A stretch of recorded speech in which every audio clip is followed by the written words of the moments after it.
So I've been asked to give a little statement about what Brutal Games 5 and being in that match and competing for the XWE Heavyweight Championship means to me.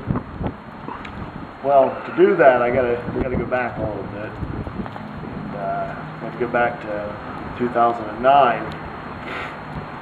My professional career was just going straight down the tubes, man. I was out of shape. I had no effort in my matches. I was just showing up for a paycheck. Didn't care if I won or lost, and it showed. And my love and my desire for this business just wasn't there. So, unlike a lot of people that stay around past their time, I decided to just end it and go. And without any fanfare, any pomp or circumstance, I just went quietly away. And then we roll that calendar to 2010. Not only was my professional career done, but I had some earth-shattering changes in my personal life. Wrestling was the furthest thing from my mind. I didn't want to get out of bed. I answered the phone. I wouldn't do anything. I just hurt so bad.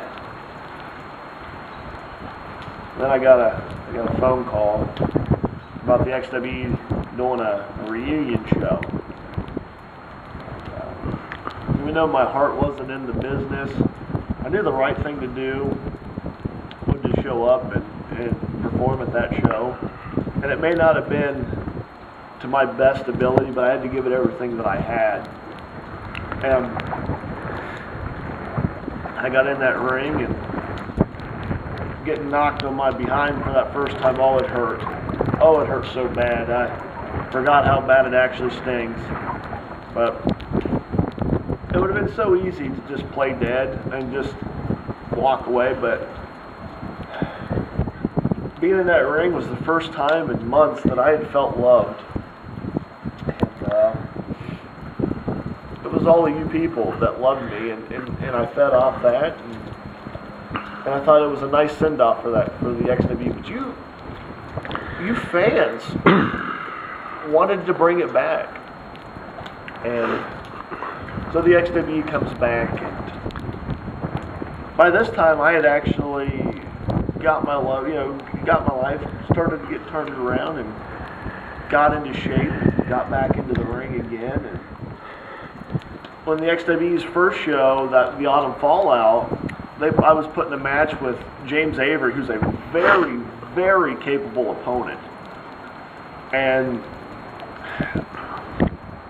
by sheer dumb luck, I happened to come out on top and earned a shot at the XWE's Hocking Valley Championship in that Major Warfare in January.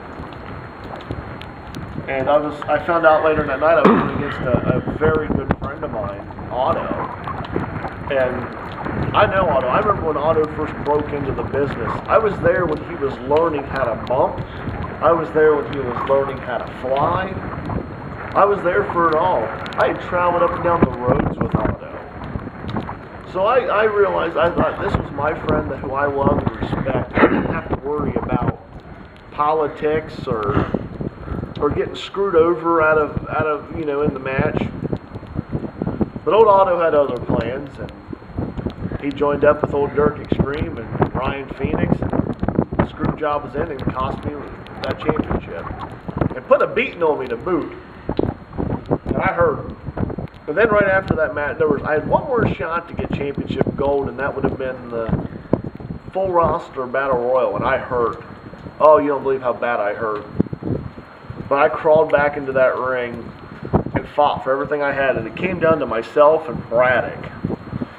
And Braddock was basically just picking my bones clean, and he threw me right over the top rope, and somehow I was able to hang on. And you don't realize how easy it would have been to let go. My arms throbbed, and it would have been easy to let go, but I heard you people yelling for me, yelling, "Come on, Deacon, pull yourself up, get back in there." And I did. And I crawled to Damian Braddock, and I shoved him over the top rope and earned a title shot. Well, Jock Sampson was watching in the crowd. He thought he was going to get the better of me, and just on pure instinct, I was able to fight him off, and I was ready for my title match at Revenge in February. I show up, and I'm ready to fight. Sequoia explains to me that Jock Sampson had called in sick. Whether he was sick, or whether he was afraid that he had a real challenger gunning for his championship, that point is moot. I was offered a shot at revenge against Dirk and Otto, and I took it. And I came out on top. And after I spiked Dirk Extreme on his head, and Ruben counted 1, 2, 3, and my hand was raised for victory, my eyes were on the prize. And that's Brutal Games 5. And I said it to all you fans, and I'm going to say it again. I don't care if there's 7 men, 7 other men, or 700 that I have to go against. It's my destiny to win the XWE Championship. And Stratmore, Braddock, Draven, Corey Mason, Trace Chambers, my cousin, my own flesh and blood, Bishop, and the champion. May not like him personally, but Jock Sampson's one hell of a fighting champion, and I know I have a challenge on my hand when we face off.